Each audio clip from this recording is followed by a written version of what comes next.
প্রিয় দর্শক, আসসালামু আলাইকুম। আশা করি আপনারা ভালো আছেন। আলহামদুলিল্লাহ, আমরা ভালো আছি। আমাদের মধ্যে আজ উপস্থিত মোহাম্মদ ইয়াসিন শেখ স্যার, আপনি কেমন আছেন? আসসালামু আলাইকুম। আলহামদুলিল্লাহ ভালো আছি। মিস জান্নাত, আপনি কেমন আছেন? আলহামদুলিল্লাহ ভালো আছেন। গাজীপুর থেকে একটা আপনার প্রশ্ন করছে, নারী কি অহংকারী নাকি রহস্যময়ী? মিস জান্নাত, নারী অহংকারী না, অহংকারী ভাব দেখায়। একটা মানুষ, একটা মেয়ে মানুষ, সে কিন্তু একটা পুরুষকে যখন ভালোবাসে, অসম্ভব ভালোবাসে। অসম্ভব ভালোবাসা বলতে, একটা মেয়ে যখন তার শখের পুরুষকে বা কাছের মানুষকে একটা অসম্ভব ভালোবাসে, সে কিন্তু ওই পুরুষটারই হাত ধরে হাঁটতে চায়, ওই পুরুষটারই সাথে যেতে চায়। যেমন বলতে পারি আমরা, আপনি যে একটা কথা বলছেন রহস্যময়ী না, রহস্যময়ী না, অহংকারীও না। অহংকারী ভাব দেখায় কখন? যখন সে এক পর্যায়ে, একটা মেয়ে মানুষ কিন্তু সব অনেক পুরুষ থাকে, সকলে কিন্তু হাত ধরতে চায় না। যার হাত ধরে সেই মানুষটাই তার শখের মানুষ।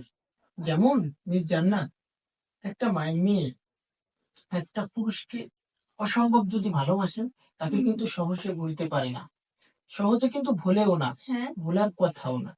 যেমন সে কিন্তু, একটা কথা মনে রাখবেন আপনি সব সময়, দেখেন একটা মেয়ে, ওই একটা পুরুষ মানুষের কথা যদি আমি বলতে চাই, একটা পুরুষ মানুষ কি করে, এই মেয়েটার সাথে সম্পর্কে যখন আলিঙ্গন হয়, যখন অনেক ভালোবাসে, অসম্ভব মেয়েটা ভালোবাসা এগিয়ে যায়, ভাব প্রকাশ করে, যখন ওই মেয়েটা ভালোবাসার ভাবটা প্রকাশ করে, তখন কিন্তু ওই ছেলেটা ইগনোর করা শুরু করে।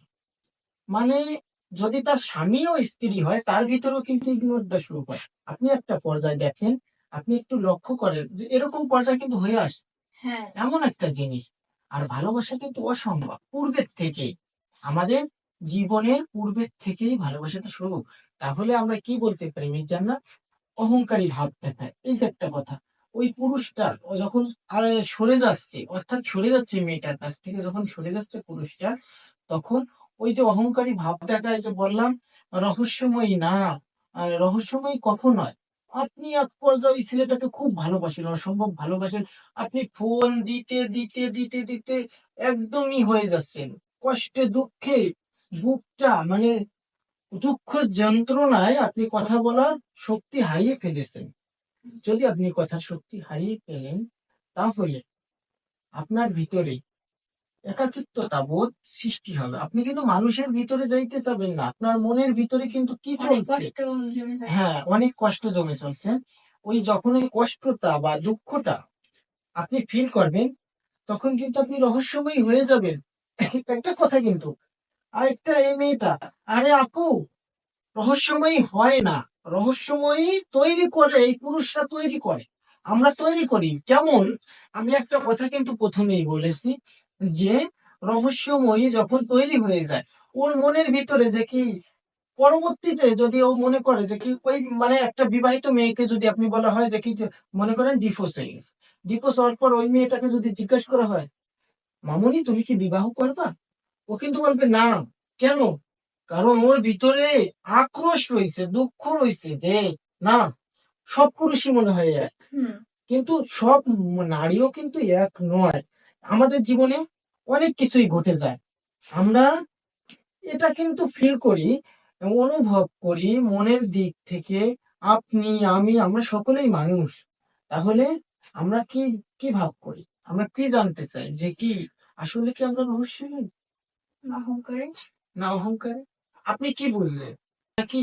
আপনি বলেন এখন, এই জায়গা রহস্যময়ী বা অহংকারী, এই দুটো কিন্তু কেমন, আপনি কি ফিল করছেন, যে কি এখন কি বুঝতে পারছেন যে নারী অহংকারী না রহস্যময়ী? নারী হচ্ছে এমন একটা মানুষ, যে তার জীবনে শ্রেষ্ঠত্ব, অর্থাৎ একটা পুরুষকে কিন্তু তার শ্রেষ্ঠত্ব সবকিছু দিয়ে বিলিয়ে দিতে চায়, কারণ সে অসম্ভব ভালোবাসি তাকে। যখন ভালোবাসা অসম্ভব, ওই অসম্ভব ভালোবাসার মাঝে যখন একে অপরের মধ্যে বন্ধন সৃষ্টি হয়, ওই বন্ধনে যখন আবদ্ধ হয়, তখন কিন্তু ওই পুরুষ আস্তে আস্তে করে সরে যায়। অর্থাৎ ওই যে যে সরে গেল, তখনই নারীটা অহংকারী বা রহস্যময়ী হয়ে ওঠে।